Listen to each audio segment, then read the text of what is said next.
السلام عليكم ورحمة الله وبركاته.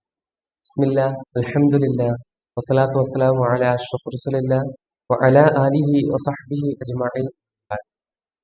ഏറ്റവും സ്നേഹം നിറഞ്ഞ ശ്രോതാക്കൾ, പരിശുദ്ധമാക്കപ്പെട്ട റജബ് മാസത്തിലാണ് നാം ഉള്ളത്. വലിയ മുബാറക്കായ ബർക്കത്തുള്ള മാസമാണ് റജബ്. റജബ് മാസത്തിൽ ബർക്കത്തിന് വേണ്ടി പ്രത്യേകം ദുആ ചെയ്യണമെന്ന് ഹബീബായ റസൂലുള്ളാഹി സ്വല്ലല്ലാഹു അലൈഹി വസല്ലമ തങ്ങളെ പഠിപ്പിച്ചു. ഹബീബായ തങ്ങൾ എപ്പോഴും ദുആ ചെയ്യുമായിരുന്നു, അല്ലാഹുമ്മ ബാരിക് ലനാ ഫീ റജബിൻ വ ശഅബാൻ വബല്ലിഗ്നാ റമളാൻ. അല്ലാഹുവേ, റജബിലും ശഅബാനിലും ബർക്കത്ത് ചെയ്യണേ, റമളാനിൽ എത്തിക്കണേ എന്നർത്ഥം. അപ്പോ ബർക്കത്തുമായി ഏറ്റവും ബന്ധമുള്ള ഒരു മാസമാണ് റജബ് മാസം എന്ന് പറയുന്നത്. ബർക്കത്തിന് വേണ്ടി പ്രത്യേകം നമ്മൾ ദുആ ചെയ്യും വേണം. അപ്പോ ഈ മാസത്തിൽ ബർക്കത്ത് കിട്ടാൻ നമ്മൾ ചെയ്യേണ്ട കാര്യങ്ങൾ എന്തൊക്കെയാണ്? അതിനു മുമ്പ് എന്താണ് ബർക്കത്ത് എന്നും. ബർക്കത്ത് എന്ന് പറഞ്ഞാൽ അൽ ബർക്കത്തു സുബൂത്തുൽ ഖൈറിൽ ഇലാഹി ഫി ഷൈഇൻ, ഒരു കാര്യത്തിൽ അള്ളാഹുവിൽ നിന്നുള്ള നന്മ സ്ഥിരപ്പെടലാണ് ബർക്കത്ത് പറഞ്ഞാൽ. അള്ളാഹു നമുക്ക് ഒരുപാട് അനുഗ്രഹങ്ങൾ ജീവിതത്തിന്റെ വിവിധ മേഖലകളിൽ തന്നിട്ടുണ്ട്. ഒരുപാട് ഖൈർ അള്ളാഹു തന്നിട്ടുണ്ട്. അത് നമ്മുടെ സമ്പത്ത്, നമ്മുടെ സന്താനങ്ങൾ, നമ്മുടെ ജോലി, നമ്മുടെ വീട്, ഇതൊക്കെ അള്ളാഹു നമുക്ക് നൽകിയ ഒരു അനുഗ്രഹങ്ങളാണ്. ഇതിലൊക്കെ എന്താവണം? നന്മയുണ്ടാകണം, ഇതിലൊക്കെ ഖൈറുണ്ടാകണം. ഈ കാര്യങ്ങളിലൊക്കെ നമ്മുടെ സമ്പത്തിലും സന്താനത്തിലും നമ്മുടെ മക്കളിലും അതുപോലെ തന്നെ നമ്മുടെ ഭാര്യമാരിലും എല്ലാം ഖൈർ, നന്മ ഉണ്ടായാൽ മാത്രം പോരാ. രണ്ട് കാര്യങ്ങൾ കൂടി പ്രധാനമായിട്ട് ഉണ്ടാകണം. ഒന്ന്, ഈ കാര്യങ്ങളൊക്കെ നിലനിന്ന് കിട്ടണം. നമ്മുടെ സമ്പത്ത് നിലനിൽക്കണം, നമ്മുടെ ജോലി നിലനിൽക്കണം. രണ്ടാമത്തെ കാര്യം എന്ന് പറയുന്നത്, അതുകൊണ്ട് നമുക്ക് ഉപകാരമുണ്ടാകണം. അതായത് നമ്മുടെ മക്കളിലും സമ്പത്തിലും എങ്ങനെയാണ് ബർക്കത്തുണ്ടാവുക? അത് നിലനിന്ന് കിട്ടലാണ്. നമ്മുടെ സമ്പത്ത് നമുക്ക് നിലനിന്ന് കിട്ടുക, മക്കളെ കൊണ്ട് നമുക്ക് ദുന്യാവിലും നാളെ ആഖിറത്തിൽ ഉപകാരപ്പെടുക, ഇതാണ്. അപ്പൊ അതിൽ ബർക്കത്ത് ഉണ്ട് എന്ന് പറയാൻ കഴിയും. നമ്മുടെ മക്കളെ കൊണ്ട് നമുക്ക് ദുന്യാവിലും ആഖിറത്തിൽ ഉപകാരപ്പെടുമ്പോൾ ആ മക്കളിൽ എന്തുണ്ട്? ബർക്കത്തുണ്ട്. അതുപോലെ നമ്മുടെ സമ്പത്ത് നമുക്ക് ഉപകാരപ്പെടുമ്പോൾ നാളെ ആഖിറത്തിലേക്ക് ഒരു മുതൽക്കൂട്ടാകുമ്പോൾ ആ സമ്പത്തിന് ബർക്കത്തുണ്ട്. അപ്പോ എപ്പോഴും നമ്മൾ ബർക്കത്തിന് വേണ്ടി ദുആ ചെയ്യണമെന്നാണ്. ബർക്കത്ത് അങ്ങനെ എല്ലാവർക്കും കിട്ടുന്ന കാര്യമല്ല. ഇന്നല്ലാഹ യർസുഖു മൻ യശാഉ ബിഗൈരി ഹിസാബ് എന്നാണ്. അള്ളാഹു ഉദ്ദേശിക്കുന്നവർക്ക് മാത്രമേ അള്ളാഹു ബർക്കത്തിന് നൽകുകയുള്ളൂ. അത് നമ്മൾ ചോദിച്ചാൽ മാത്രമേ കിട്ടുകയുള്ളൂ. ഹബീബായ റസൂലുള്ളാഹി സ്വല്ലല്ലാഹു അലൈഹി വസല്ലമ തങ്ങൾ ജീവിതത്തിന്റെ ചെറുതും വലുതുമായ എല്ലാ കാര്യത്തിലും ബർക്കത്തിന് വേണ്ടി ദുആ ചെയ്യുമായിരുന്നു. അല്ലാഹുമ്മ ബാരിക് ലനാ ഫി അസ്മാഇന വ അബ്സ്വാരിന വ ഖുലൂബിന വ അസ്വാജിന വ ദുർരിയാതിന എന്ന് പറഞ്ഞുകൊണ്ട് ഹബീബായ തങ്ങൾ എപ്പോഴും ദുആ ചെയ്യുമായിരുന്നു. അല്ലാഹുവേ, എന്റെ കേൾവിയിൽ നീ ബർക്കത്ത് ചെയ്യണേ അല്ലാഹ്. അല്ലാഹുമ്മ ബാരിക് ലനാ ഫി അസ്മാഇന, എന്റെ കേൾവിയിൽ നീ ബർക്കത്ത് ചെയ്യണേ അല്ലാഹ്. വ അബ്സ്വാരിന, എന്റെ കാഴ്ചയിൽ നീ ബർക്കത്ത് ചെയ്യണേ അല്ലാഹ്. വ ഖുലൂബിന, എന്റെ ഹൃദയത്തിൽ നീ ബർക്കത്ത് ചെയ്യണേ അല്ലാഹ്. വ അസ്വാജിന വ ദുർരിയാതിന, എന്റെ മക്കളിലും ഭാര്യമാരിലും ബർക്കത്ത് ചെയ്യണേ അല്ലാഹ് എന്ന് പറഞ്ഞുകൊണ്ട് ഹബീബായ തങ്ങൾ എപ്പോഴും ദുആ ചെയ്യുമായിരുന്നു. എന്താണ് ഈ കേൾവിയിൽ ബർക്കത്ത് എന്ന് പറഞ്ഞാൽ? എന്താ? നമ്മള് കാതുകൊണ്ട് നല്ലത് മാത്രം കേൾക്കലാണ്, അതാണ് കേൾവിയിലെ ബർക്കത്ത്. കാഴ്ചയിൽ ബർക്കത്ത് എന്ന് പറഞ്ഞാൽ എന്താ?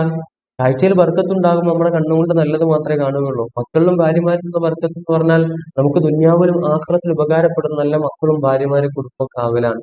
അപ്പോ എപ്പോഴും ബർക്കത്തിന് വേണ്ടി നമ്മൾ ദുആ ചെയ്യണം. ഹബീബായ തങ്ങൾ പഠിപ്പിച്ച കാര്യം അത് തന്നെയാണ്.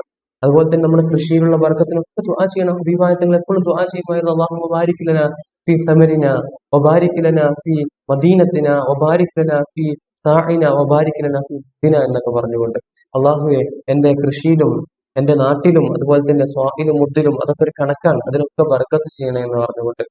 അപ്പൊ എപ്പോഴും നമ്മുടെ കൃഷിയിലും നമ്മുടെ സന്താനത്തിലും എല്ലാത്തിലും ബർക്കത്തുണ്ടാവാൻ നമ്മൾ ദുആ ചെയ്യണം. അല്ലാതെ നമുക്ക് കിട്ടൂല.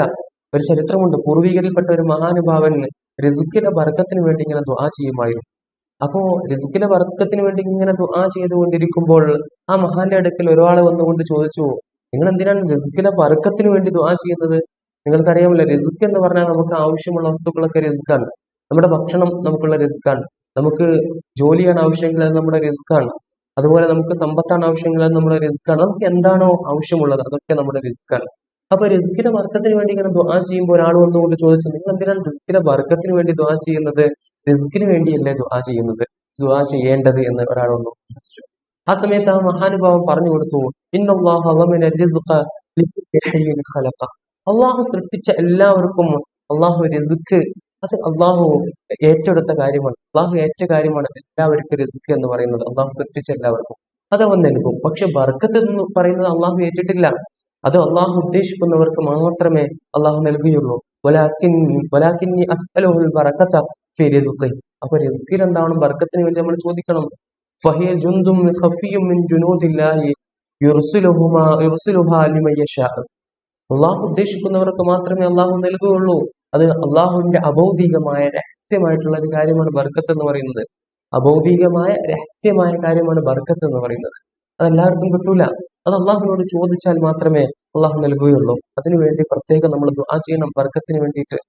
അല്ലാതെ കാര്യമില്ല. അല്ലാതെ നമുക്ക് ബർക്കത്തുണ്ടാവില്ല. കുറെ സമ്പത്ത് ഉണ്ടായിട്ടൊന്നും കാര്യമില്ല അതിന് ബർക്കത്തില്ലാതെ. ആ ബർക്കത്തിന് വേണ്ടി നമ്മൾ എപ്പോഴും ദുആ ചെയ്യണം. ബർക്കത്തിന് വേണ്ടി ദുആ ചെയ്യുന്നത് പോലെ തന്നെ പ്രധാനപ്പെട്ട ഒരു കാര്യമാണ് മഹത്തുക്കളെ കൊണ്ട് ബർക്കത്തിന് വേണ്ടി ദുആ ചെയ്യിപ്പിക്കുക എന്ന് പറഞ്ഞാൽ. മഹാന്മാരായ പണ്ഡിതന്മാരെ കൊണ്ട് ബർക്കത്തിന് വേണ്ടി ദുആ ചെയ്യിപ്പിക്കുക. മഹാനായ ഇമാം ഷാഫിഈ റളിയല്ലാഹു അൻഹു പറയുന്നുണ്ട്, എന്റെ ഉപ്പ ഏത് പണ്ഡിതൻ നാട്ടിൽ വന്നാലും ഏത് വലിയ ആലിമ് നാട്ടിൽ വന്നാലും എന്നെ കൊണ്ടുപോയിക്കൊണ്ട് ദുആ ചെയ്യിപ്പിക്കുമായിരുന്നു. ആ മഹാനെ കൊണ്ടെന്താവും എനിക്ക് നന്മയുണ്ടാകാൻ വേണ്ടി ദുആ ചെയ്യിപ്പിക്കുമായിരുന്നു. അതുകൊണ്ടാണ് ഞാൻ ഇത്രയേറെ ഉയർച്ചയിലെത്താൻ കാരണമെന്ന് മഹാനായ ഇമാം ഷാഫിഈ റഹ്മഹുല്ലാ രേഖപ്പെടുത്തിയതായിട്ട് കാണാൻ സാധിക്കും. അതുപോലെ തന്നെ ഹബീബായ റസൂലുള്ളാഹി സ്വല്ലല്ലാഹു അലൈഹി വസല്ലമ തങ്ങളുടെ അടുക്കൽ സഹാബത്ത് അവരുടെ കുട്ടികളെയും അവരുടെ ഉൽപ്പന്നങ്ങളും കൃഷി ചെയ്താൽ ആദ്യം ഉണ്ടാകുന്ന ഉൽപ്പന്നങ്ങളൊക്കെ കൊണ്ടുവന്ന് ഹബീബായ തങ്ങളുടെ സന്നിധിയിൽ കൊണ്ടുവന്ന് ദുആ ചെയ്യിപ്പിക്കുമായിരുന്നു. അങ്ങനെ നമ്മളും ചെയ്യണം. ആലിമീങ്ങളെ കൊണ്ടൊക്കെ നമ്മുടെ മക്കൾക്ക് വേണ്ടി ദുആ ചെയ്യിപ്പിക്കണം. നമ്മളൊരു കച്ചവടം തുടങ്ങുമ്പോൾ അതിൽ ബർക്കത്തിന് വേണ്ടി ആലിമീങ്ങളെ പണ്ഡിതന്മാരെയൊക്കെ വിളിച്ച് നല്ല ഔലിയാക്കളൊക്കെ വിളിച്ചിട്ട് എന്താ ചെയ്യണം? ദുആ ചെയ്യിപ്പിക്കണം. എല്ലാ കാര്യത്തിനും ബർക്കത്തിന് വേണ്ടി നമ്മുടെ വീട്ടിലൊക്കെ നല്ല ആളുകൾ സാലിഹ്യങ്ങളായ ആളുകളെ വിളിച്ചുകൊണ്ട് എപ്പോഴും ദുആ ചെയ്യിപ്പിക്കണം. അത് നമ്മുടെ ബർക്കത്ത് വർദ്ധിപ്പിക്കാൻ കാരണമാകും. ഇപ്പൊ നമ്മുടെ പള്ളിയിലൊക്കെ എന്താവും, നമ്മുടെ ഒരു കൃഷി ചെയ്യുന്ന ആളാണെങ്കിൽ ആ കൃഷിയിൽ ഉണ്ടായ ആദ്യ വിളവെടുപ്പ് അത് അല്പം പള്ളിയിലേക്ക് കൊടുക്കും, എന്നിട്ട് ദുആ ചെയ്യാൻ പറയും. അപ്പൊ അതുപോലെ അതൊക്കെ പൂർവികന്മാർ നമുക്ക് കാണിച്ചു തന്ന മാതൃകയാണ്. അത് നമ്മൾ നിലനിർത്തി കൊണ്ടുപോകണം. പള്ളിയിലേക്കൊക്കെ ഓരോന്ന് കൊടുത്തുകൊണ്ട് ബർക്കത്തിന് വേണ്ടി ദുആ ചെയ്യിപ്പിക്കുക. ആലിമീങ്ങളെ കൊണ്ട് നമ്മുടെ മക്കളുടെ ബർക്കത്തിന് വേണ്ടി ദുആ ചെയ്യിപ്പിക്കുക. അത് അത്യാവശ്യമാണ്. അത് നമ്മൾ ചെയ്യണം. അല്ലാഹു തൗഫീഖ് നൽകി അനുഗ്രഹിക്കട്ടെ. ഒരു ചരിത്രമുണ്ട്. അൻ ഉർവത്തുൽ ബാരിഖി റളിയല്ലാഹു അൻഹു അൻ നബി സല്ലല്ലാഹു അലൈഹി വസല്ലം അഅതാഹു ദീനാറൻ യശ്തരി ലഹു ബിഹി ഷാത്തൻ. ഹബീബായ റസൂലുള്ളാഹി സ്വല്ലല്ലാഹു അലൈഹി വസല്ലം തങ്ങൾ മഹാനായ ഉർവത്തുൽ ബാരിഖി റളിയല്ലാഹു അൻഹുവിന് ഒരു ആടിനെ വാങ്ങാൻ വേണ്ടി ഒരു ദീനാർ കൊടുത്തു. മഹാനവറുകൾ അത് കൊണ്ടുപോയിട്ട് എന്തായി, ഫസ്തറ ലഹു ബിഹി ഷാത്തൈൻ, രണ്ടാടിനെ വാങ്ങി. ഒരു ദീനാർ കൊണ്ട് രണ്ടാടിനെ വാങ്ങി. ഹബീബായ തങ്ങൾ ഒരാടിനെ വാങ്ങാനാ പറഞ്ഞു. അപ്പൊ ഇഹ്ദാഹുമാ ബിദീനാരിൻ, ഒരു ദീനാറിന് എന്തായി, ഒരാടിനെ വിറ്റു. ഒരു ദീനാർ കൊടുത്തു, അതുകൊണ്ട് രണ്ട് ആടിനെ എന്തായി വാങ്ങി. എന്നിട്ട് എന്തായി, ഒരു ദീനാറിന് ഒരാടിനെ വിറ്റു. ഫജാഅഹു ബിദീനാരിൻ വശാത്തിൻ, അങ്ങനെ ഒരു ദീനാർ കൊണ്ടും ഒരു ആടിനെ കൊണ്ടും ഹബീബായ റസൂലുള്ളാഹി സ്വല്ലല്ലാഹു അലൈഹി വസല്ലം തങ്ങളുടെ അടുക്കലേക്ക് ചെന്നു. അപ്പൊ എന്തായി, ഹബീബായ തങ്ങൾ ഫദഅ ലഹു ബിൽ ബറകതി ഫീ ബൈഇഹി, അദ്ദേഹത്തിന്റെ കച്ചവടത്തിലൊക്കെ ബർക്കത്ത് ഉണ്ടാകാൻ വേണ്ടി ഹബീബായ റസൂലുള്ളാഹി സ്വല്ലല്ലാഹു അലൈഹി വസല്ലം തങ്ങൾ എന്തായി ദുആ ചെയ്തു. അപ്പോൾ വകാന ലബിഷ്തറ തുറാബ ലറബിഹ ഫീ, അങ്ങനെ അദ്ദേഹം മണ്ണ് പിന്നീട് വാങ്ങിയാലും എന്താവും, അതിലൊക്കെ ലാഭം ഉണ്ടാകുന്നതാണ്. ഹബീബായ തങ്ങളുടെ ദുആയാണ് അതിന് കാരണം. ഹബീബായ തങ്ങൾ അദ്ദേഹത്തിന്റെ കച്ചവടത്തിൽ എന്തായി, ബർക്കത്ത് ഉണ്ടാവാൻ വേണ്ടി ദുആ ചെയ്തു. പിന്നീട് അദ്ദേഹം മണ്ണ് വാങ്ങിയാലും, മണ്ണ് എന്ന് ഉദ്ദേശിച്ചത് എന്ത് ചെയ്താലും, മണ്ണ് നിസ്സാരമായിട്ടുള്ള ഒരു വസ്തുവാണല്ലോ, അതുകൊണ്ട് തന്നെ മണ്ണ് എന്നതുകൊണ്ട് ഉദ്ദേശിക്കുന്നത് അദ്ദേഹം എന്ത് വാങ്ങിയാലും എന്ത് വിറ്റാലും അതിലൊക്കെ എന്താവും, ലാഭം ഉണ്ടാകുമെന്ന് പിന്നീട്. അപ്പൊ അത് ഹബീബായ തങ്ങളുടെ പ്രാർത്ഥനയാണ്. അതുപോലെ തന്നെ നമ്മൾ സ്വാലിഹ്യങ്ങളെ കൊണ്ട് നമ്മുടെ കച്ചവടത്തിലും നമ്മുടെ വീട്ടിലും നമ്മുടെ മക്കളിലും ഒക്കെ ബർക്കത്തുണ്ടാവാൻ വേണ്ടി എപ്പോഴും ആലിമീങ്ങളെയും സ്വാലിഹ്യങ്ങളെയൊക്കെ ആളുകളെ വിളിച്ചിട്ട് എന്താവണം, ദുആ ചെയ്യിപ്പിക്കണം. അപ്പോ അത് പ്രത്യേകം ശ്രദ്ധിക്കുക. അതുപോലെ തന്നെ പ്രധാനമായിട്ട് നാം ശ്രദ്ധിക്കേണ്ട ഒരു കാര്യം, ബർക്കത്തിന് നിരക്കാത്ത യാതൊരു വാക്കും ഒരു മുസ്ലിമിനും ഉണ്ടാകാൻ പാടില്ല എന്നാണ്. ബർക്കത്തിന് വേണ്ടി ദുആ ചെയ്യുന്നത് പോലെ തന്നെ ബർക്കത്തിന് നിരക്കാത്തൊരു പ്രവർത്തനം ഉണ്ടാകാൻ പാടില്ല. നമ്മൾ ആളുകളെയോ വ്യക്തികളെയോ കാറ്റിനെയോ മഴയെയോ ഒക്കെ ശപിക്കുക. അള്ളാഹുവിന്റെ ബർക്കത്താണ് കാറ്റും മഴയും ഇതൊക്കെ. അതിനെന്ത് ചെയ്യാ, ശാപ വാക്കുകൾ പറയാം. അതൊരിക്കലും പാടില്ല എന്നാണ്. ഒരിക്കലും നമ്മൾ അസൂയ വെക്കാനോ ശാപ വാക്കുകൾ ചൊരിയാനോ പാടില്ല. ഒരു ചരിത്രമുണ്ട്. ഒരിക്കൽ സഹല് ബിൻ ഹുനൈഫ് റളിയല്ലാഹു അൻഹു ഷർട്ട് ഊരിയപ്പോൾ, കിട്ടാൻ വേണ്ടി കുപ്പായം ഊരിയപ്പോൾ അദ്ദേഹത്തിന്റെ ശരീരത്തിന്റെ സൗന്ദര്യം കണ്ടപ്പോൾ, വലിയ സൗന്ദര്യമുള്ള ആളായിരുന്നു, സൗന്ദര്യം കണ്ടപ്പോൾ ഒരാൾ പറഞ്ഞു, എന്ത്, അദ്ദേഹത്തിന്റെ ഭംഗി കണ്ടില്ലേ എന്ന് പറഞ്ഞുപോയി. ആ സമയത്ത് എന്തായി, മഹാനായ സഹലുബിനു ഹുനൈഫ് റളിയല്ലാഹു അൻഹു അവിടെ കുഴഞ്ഞു വീണു. ആ സമയത്ത് മഹാനവറുകളെ കൊണ്ട് ഹബീബായ റസൂലുള്ളാഹി സ്വല്ലല്ലാഹു അലൈഹി വസല്ലം തങ്ങളുടെ അടുക്കൽ പോയപ്പോൾ ഹബീബായ തങ്ങൾ ഉളു എടുത്തിട്ടുള്ള ബാക്കിയുള്ള വെള്ളം കൊണ്ട് കുടഞ്ഞു. അദ്ദേഹത്തിന്റെ ആ കുഴഞ്ഞു വീണതും ആ ബോധക്ഷയം എന്തായി, ശരിയായി, നേരെയായി, പൂർവ്വസ്ഥിതിയിലേക്ക് തിരിച്ചു വന്നു. എന്നിട്ട് ഹബീബായ റസൂലുള്ളാഹി സ്വല്ലല്ലാഹു അലൈഹി വസല്ലം തങ്ങൾ പറഞ്ഞു, ഇദാ റഅ അഹദുക്കും മിൻ അഖീഹി, നിങ്ങളുടെ സഹോദരനിൽ നിന്ന് നിങ്ങൾ ഒരു കാര്യം കണ്ടാൽ, അല്ലെങ്കിൽ ഔ മിൻ മാലിഹി മാ യുഅജിബുഹു, നിങ്ങൾക്ക് അത്ഭുതപ്പെടുത്തുന്ന ഒരു കാര്യം നിങ്ങളുടെ സഹോദരനിലോ നിങ്ങളിലോ ഒക്കെ കണ്ടാൽ, അവനക്കൊരു ബർക്കത്തുണ്ടായത് അല്ലെങ്കിൽ ഒരു നന്മയുണ്ടായത്, നിങ്ങളുടെ അയൽവാസി ഒരു വീട് വെച്ചത് അല്ലെങ്കിൽ ഒരു കാറ് വാങ്ങിയത്, എന്ത് കാര്യമാകട്ടെ, നിങ്ങളെ മക്കളാകട്ടെ, സ്വന്തം ശരീരമാകട്ടെ, എന്തായാലും നമുക്കൊരു ഖൈറുണ്ടായത്, നമുക്ക് അത്ഭുതപ്പെടുത്തുന്ന ഒരു കാര്യം കണ്ടാൽ നമ്മൾ എന്ത് ചെയ്യണം? ഫൽയദുഉ ലഹു ബിൽ ബറക്കത്തി, അതിലെന്താവണം? ബർക്കത്തിന് വേണ്ടി ദുആ ചെയ്യണം. അതിന് ബർക്കത്തിന് വേണ്ടി ദുആ ചെയ്യുകയാണ് വേണ്ടത്. അല്ലാതെ എന്ത് ചെയ്യരുത്? കണ്ണു വെക്കരുത്. എന്നിട്ട് ഹബീബായ തങ്ങൾ പറയാൻ, ഫഇന്നൽ ഐന ഹഖ്കുൻ, എന്താണ് കണ്ണു വെക്കുക? കണ്ണേറ് എന്ന് പറഞ്ഞാൽ എന്താണ്? സത്യമാണെന്ന്. അതുകൊണ്ട് എപ്പോഴും നമ്മൾക്ക് അത്ഭുതപ്പെടുത്തുന്ന ഒരു നല്ല കാര്യം കണ്ടാൽ എന്ത് ചെയ്യണം? അള്ളാഹു അതിൽ നീ ബർക്കത്ത് ചെയ്യണം അള്ളാഹ് എന്ന് ചെയ്യണം, ദുആ ചെയ്യണം.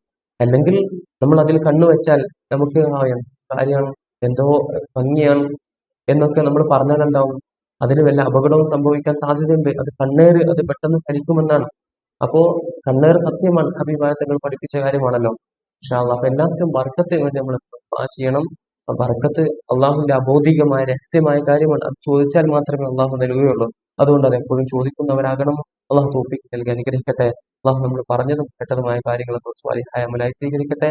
അള്ളാഹു നമ്മെ എല്ലാവരെയും ജന്നാത്തിൽ അനുഗ്രഹിക്കട്ടെ. ആമീൻ ആമീൻ യാ റബ്ബൽ ആലമീൻ. ഞാൻ അവസാനിപ്പിക്കുകയാണ്. എല്ലാവരും എനിക്ക് വേണ്ടി ദുആ ചെയ്യണമെന്ന വസിയത്തോടെ. അസ്സലാമു അലൈക്കും വറഹ്മത്തുള്ളാഹി വബറകാതുഹു.